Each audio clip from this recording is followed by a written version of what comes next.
Le Real Madrid n'a pas simplement gagné un match de Ligue des Champions. Il a livré une démonstration de force totale, une performance de très haut niveau qui rappelle à toute l'Europe pourquoi ce club reste une référence absolue sur la scène continentale. Face à l'AS Monaco, les Madrilènes ont été impitoyables, précis, dominateurs, du début à la fin. Le score final, 6-1, reflète parfaitement l'écart abyssal qui a séparé les deux équipes tout au long de la rencontre. Dès les premières minutes, le Real Madrid a imposé son rythme. Une circulation de balles fluide, des déplacements intelligents, une maîtrise technique impressionnante.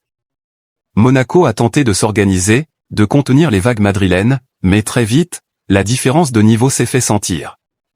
Chaque accélération du Real devenait une menace, chaque perte de balle monégasque se transformait en situation dangereuse. L'ouverture du score n'était qu'une question de temps. Elle est arrivée logiquement, à la suite d'un mouvement collectif parfaitement exécuté, symbole de ce Real Madrid sûr de sa force. Derrière, Monaco a essayé de réagir, mais sans véritable solution. Le pressing madrilène étouffait toute tentative de construction, et la défense monégasque était constamment mise sous pression. Les buts se sont alors enchaînés. 2, puis 3 avant même la pause. À ce moment-là, le match semblait déjà scellé. Monaco courait après le ballon, mais aussi après le score, incapable de rivaliser dans l'intensité, dans l'impact physique, et surtout dans la lucidité. Le but inscrit par l'AS Monaco a brièvement redonné l'illusion d'un possible sursaut. Une action bien menée, une finition propre. Mais cette réaction est restée sans lendemain. Le Real Madrid n'a jamais douté. Il a repris le contrôle, calmement, méthodiquement, comme une équipe qui sait exactement quand accélérer et quand gérer. En seconde période, loin de lever le pied, les Madrilènes ont appuyé là où ça faisait mal. Les espaces se sont multipliés, la fatigue monégasque s'est fait sentir, et le Real a puni sans pitié. 4e but, puis 5e, puis 6e. À chaque fois, la même impression, celle d'une équipe au-dessus, sûre de son football, sûre de son destin européen. Cette rencontre est une nouvelle preuve de la suprématie du Real Madrid en Ligue des Champions. Ce club joue cette compétition comme personne d'autre. Il y a une culture, une mentalité, un ADN qui se manifeste dès que l'hymne retentit. Là où d'autres équipes espèrent, le Real Madrid sait. Il sait gérer les temps forts, il sait faire mal, il sait tuer un match. Collectivement, cette équipe impressionne. Les lignes sont compactes, les transitions rapides, les choix toujours justes. Individuellement, les joueurs répondent présents dans les grands rendez-vous. Personne ne se cache. Chacun assume ses responsabilités. C'est ce mélange de talent, d'expérience et de sang-froid qui fait du Real Madrid une machine européenne redoutable. Et pourtant, au milieu de cette soirée presque parfaite, un détail interpelle. Un détail qui ne figure pas sur la feuille de match, mais qui se ressent. Où étaient les supporters du Real Madrid?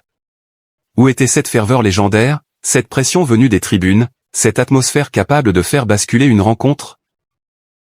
Malgré la performance éclatante sur le terrain, l'ambiance n'a pas toujours été à la hauteur de l'événement. Le stade n'a pas vibré comme lors des grandes nuits européennes qui ont forgé la légende du club. Une impression étrange, presque paradoxale, quand on sait à quel point le Real Madrid s'est construit avec son public, dans la communion et la passion. Plusieurs explications peuvent être avancées. D'abord, la banalisation de l'excellence.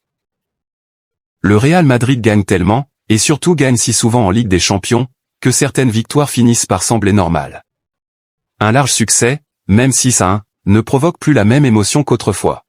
L'extraordinaire devient ordinaire. Il y a aussi l'exigence extrême du public madrilène.